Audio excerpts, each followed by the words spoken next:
राज्य निवडणूक आयोगानं जिल्हा परिषद निवडणुकांच्या तारखा बदलल्यानं शिक्षक मोठ्या अडचणीमध्ये सापडलेले आहेत। शिक्षकांच्या करिअरचा प्रश्न निर्माण झालेला आहे, कारण 7 आणि 8 जानेवारीला CTET परीक्षा होणार आहे। त्यामुळे इलेक्शन ड्यूटी लागल्यास परीक्षेला जायचं कसं असा प्रश्न शिक्षकांना पडलेला आहे। या संदर्भात मुख्याध्यापक संघटना उत्तर विभाग अध्यक्ष मुंबई अनिल बोरनारे यांनी निवडणूक आयोगाला पत्र पाठवलेलं आहे।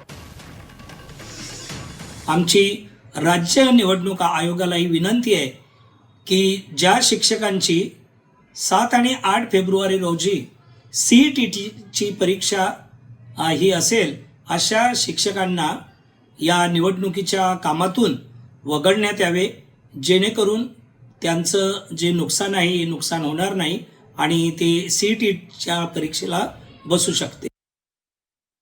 नाही, बरोबर आहे ना। तुम्ही एकीकडे TET सक्तीची करताय आणि दुसरीकडे परीक्षेच्या दिवशी निवडणुका घेताय।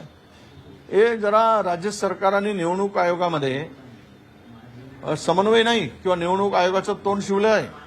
तुम्हाला हे तारखा करत असताना सरकारबरोबर चर्चा करून TET एक्झाम असेल, दुसरीकडे एक्झाम दिले नाही म्हणून शिक्षकांना कारवाई करता आणि त्यामध्ये पुन्हा त्याच दिवशी तुम्ही निवडणुका घेता। ते दुपट्टी धोरण आहे, हे बदललं पाहिजे। आम्ही शिक्षकांच्या बाजूने उभे आहोत। अशा प्रकारे शिक्षकाचा छळ करणं राज्यामध्ये, शिक्षणासारखं पवित्र दान करणाऱ्या शिक्षकांना असं वेठीस धरणं हे योग्य नाही।